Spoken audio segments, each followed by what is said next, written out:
Hello दोस्तों, SSC Pioneer में आपका स्वागत है। आज आरआरबी एनटीपीसी टॉप 500 का सेट 3 है जो हम आपको प्रोवाइड करवा रहे हैं। हम आपको 500 क्वेश्चंस हर हालत में करवाएंगे और अभी तक हम लोगों ने 40 क्वेश्चंस देख चुके हैं। अगर आपने वो 40 क्वेश्चंस जो 2 वीडियो में कर 20-20 क्वेश्चन करके हैं उनको अगर अभी तक आप लोगों ने नहीं देखा तो ज़रूर जाके उसको देखिए, उसके बाद ये वीडियो ज़रूर देखिए। तो शुरू करते हैं। पहला क्वेश्चन है कि उत्तर गुप्त युग में जो विश्वविद्यालय प्रसिद्ध हो गया था वो कौन था। आपके ऑप्शंस हैं कांची, तक्षशिला, नालंदा और वल्लभी। और इसमें जैसा कि टिक लगा ही है नालंदा विश्वविद्यालय उत्तर गुप्त काल में प्रसिद्ध हो गया था। और आपको पता है मौर्य काल में तक्षशिला विश्वविद्यालय बहुत प्रसिद्ध था। और जब तक्षशिला में एक विद्रोह हो गया था तो वहाँ बिंदुसार ने अशोक को भेजा था वहाँ का विद्रोह शांत करने के लिए। तो इस पर्टिकुलर क्वेश्चन के लिए आंसर है नालंदा। बढ़ते हैं अगले क्वेश्चन के लिए। अगला क्वेश्चन है भारतीय नेपोलियन की उपाधि किसे दी गई थी। भारतीय नेपोलियन की उपाधि दी गई थी समुद्रगुप्त को। समुद्रगुप्त जो थे ये गुप्त वंश के तीसरे शासक माने जाते हैं। इनसे पहले श्रीगुप्त, चंद्रगुप्त प्रथम और समुद्रगुप्त फिर ये हुए थे। समुद्रगुप्त की अगर अवधि देखी जाए तो ये 335 बीसी से 335 बीसी में क्या हुए थे, शासक बने थे। और 335 बीसी से 375 बीसी तक 375 बीसी तक ये क्या किए थे, राज किए थे। और चंद्रगुप्त प्रथम के बाद यही थे जो कि मतलब बेसिकली चंद्रगुप्त प्रथम के ये बेटे थे। और इन्होंने ही क्या किए थे, सिक्कों पे कांच को क्या किया था, अंकित करवाया था। ये सिक्कों पे कांच अंकित करवाए थे। कांच अंकित करवाने वाले सिक्कों पे जो गुप्त वंश के शासक थे वो यही थे। और भाई साहब यही वो थे जिनको क्या कहा जाता है, लिच्छवी दौहित्र। लिच्छवी दौहित्र भी इन्हीं को कहा जाता है। लिच्छवी दौहित्र बहुत बार पूछता है, लिच्छवी दौहित्र इन्हीं को कहा जाता है। और हरिसेन, अगर आपने हरिसेन का नाम सुना होगा तो ये इनके दरबारी कवि थे जिसने प्रयाग प्रशस्त की रचना की थी। किसकी रचना की थी, प्रयाग प्रशस्त की रचना करने वाला आदमी कौन था, कवि कौन था, तो वो थे हरिसेन जी। हरिसेन ने प्रयाग प्रशस्त की रचना की थी। और इनका विवाह यानी कि समुद्रगुप्त जी का विवाह दत्त देवी से हुआ था। दत्त देवी से समुद्रगुप्त का विवाह हुआ था। समुद्रगुप्त जी ने कविराज की उपाधि धारण की थी और सिक्कों पर बीड़ा बजाते हुए इनको दिखाया गया है। और यही एक ऐसे गुप्त वंश शासक थे जिन्होंने अश्वमेध यज्ञ करवाया था। अश्वमेध यज्ञ करवाया था। तो समुद्रगुप्त के बारे में जितनी जानकारियाँ हो सकती थी मैंने आपको डिलीवर कर दिया है। तो बढ़ते हैं नेक्स्ट क्वेश्चन की तरफ। नेक्स्ट क्वेश्चन इज आयुर्वेद के वैद्य चिकित्सा भगवान किसे मानते हैं। आयुर्वेद के वैद्य चिकित्सक, देखिए इस क्वेश्चन में थोड़ा सा कुछ मिस प्रिंट हो चुका है, लेकिन अगर आप इसको देखें तो उस समय जो बात करते चंद्रगुप्त द्वितीय थे जिनको हम विक्रमादित्य भी कहते थे, जिनकी आपने कहानियाँ सुनी होंगी। उन्हीं के राज्य दरबार में 9 रत्न रहते थे, जैसे कालिदास, बारामिहिर, धन्वंतरी, अमर सिंह, छपड़क, शंकु, घटकपर, वररुचि और क्षणवक। ये सब इनके क्या थे, 9 रत्नों में से एक थे। तो धन्वंतरी उस 9 रत्नों में से धन्वंतरी क्या थे, वैद्य थे। अब क्वेश्चन जो भी हो आप इस क्वेश्चन को सॉल्व कर सकते हैं। तो धन्वंतरी वैद्य थे। चंद्रगुप्त द्वितीय जिनको विक्रमादित्य कहा जाता था और इनका काल था 375 BC टू 415 BC।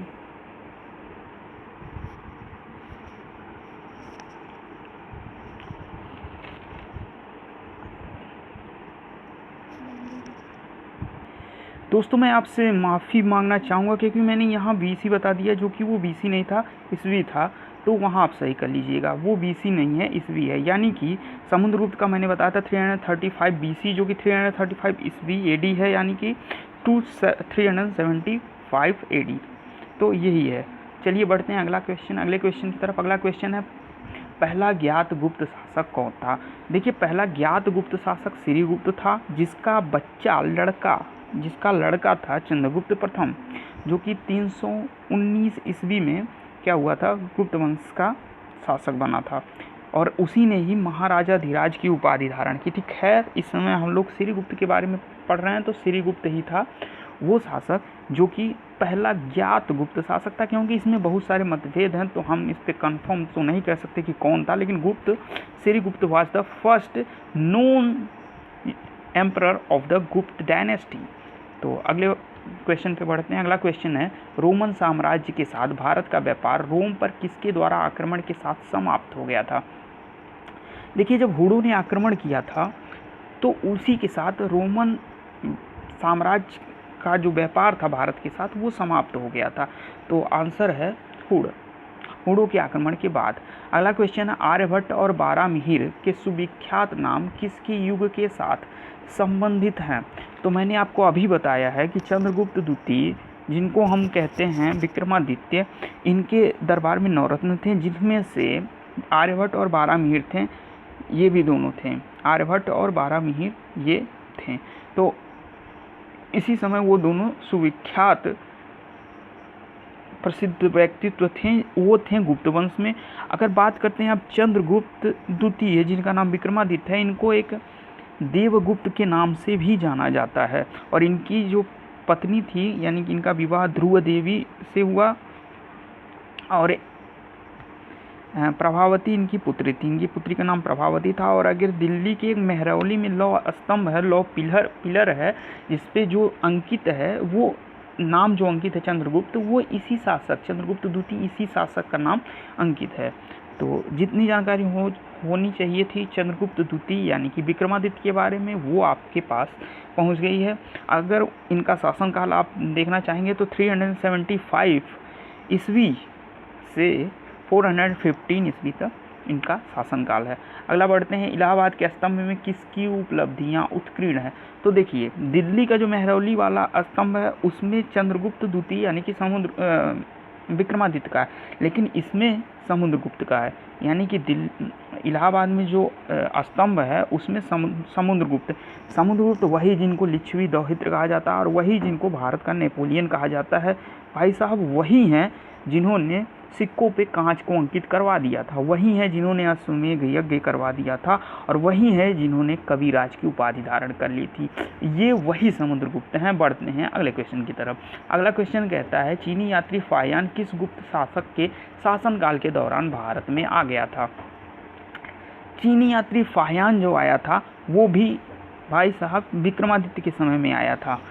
विक्रमादित्य के बारे में जितनी जानकारियाँ हो सकती थीं वो आपके पास पहुंच चुकी हैं। तो बस इतना ही जानना है। चंद्रगुप्त द्वितीय के शासनकाल में चीनी यात्री फाहियान आया था, और वेनसोंग चीनी यात्री वेनसोंग भी था, चीनी यात्री ही था, वो हर्षवर्धन के समय में आया था। आगे बढ़ते हैं, गुप्त शासकों के बारे में लिखने में से कौन सा कथन सही नहीं है? सही नहीं है। उन्होंने मुख्यतः उत्तर तथा मध्य भारत के भागों पर राज्य किया था, ये बिल्कुल सही नहीं है। राजपद वंशागत था और सिंहासन सदा सबसे बड़े पुत्र को मिलता था।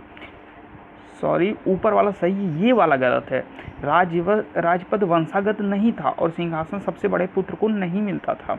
न्याय प्रणाली पहले की अपेक्षा बहुत अधिक थी, बिल्कुल। न्याय प्रणाली हमेशा वो विकसित करते गए हैं, श्रीगुप्त से लेकर, और जो कुमारगुप्त जिनको महेंद्रादित्य बोलते हैं, और विष्णुगुप्त इस डायनेस्टी के अंतिम शासक थे। विष्णुगुप्त तक आते आते इनकी जो इस डायनेस्टी उतना सही नहीं रह पाया, लेकिन इनकी जो शासन प्रणाली थी वो हमेशा बढ़ती गई है। भूमि करों में वृद्धि एवं व्यापार तथा वाणिज्य करों में कमी हुई थी, बिल्कुल सही है। Last question but not the least, उसके पहले आपको बताना चाहूँगा कि आपको ज्वाइन करना है टेलीग्राम का ग्रुप, जो कि आपको मिलेगा टेलीग्राम पे जाके @SSC Pioneer सर्च कर लेना है, या तो SSC Pioneer आप कैसे भी सर्च करेंगे, आपको एक पीले कलर का जो कि हमारा लोगो है उसी कलर का वहाँ आपको एक लोगो मिल जाएगा, सेम लोगो, आप उसको जाके ज्वाइन कीजिए, और वहाँ यहाँ से कहीं ज़्यादा मटेरियल्स आपको प्रोवाइड किए जाते हैं। Last but not the least question is कवि कालिदास किसके राजकवि थे? भाई साहब 50 बार मैं आपको ये बता चुका हूँ कि चंद्रगुप्त द्वितीय, इनका नाम विक्रमादित्य था, वो ही उन्हीं के दरबार में 9 रत्न थे, and Kalidas was one of them. Kalidas, Varahamihir, Dhanvantari, Amar Singh ऐसे लोग थे। अमर सिंह जो कि अमरकोश के लेखक हैं, धन्वंतरी वैद्य हुआ करते थे, बारामीर जो कि खगोल विज्ञान के जनक थे। ऐसे बहुत लोग थे, शंकु थे, छपड़क थे, घटकपर थे, भररुचि थे। तो ऐसे लोग थे चंद्रगुप्त द्वितीय। और जिस विक्रमादित्य की आप चर्चा सुनते हैं कहानियों में, वो भी विक्रमादित्य यही थे। तो आज के लिए बस इतना ही। आज हम लोगों ने 50 क्वेश्चन, मतलब 3 वीडियो मिला के 50 क्वेश्चन कंप्लीट कर लिया है। आगे 450 क्वेश्चन धड़ाधड़ पूरे हो जाएंगे। तब तक बस हम लोगों के साथ बने रहिए, देखते रहिए SSC पायनियर, और सुरक्षित रहिए, घर में रहिए। नमस्कार।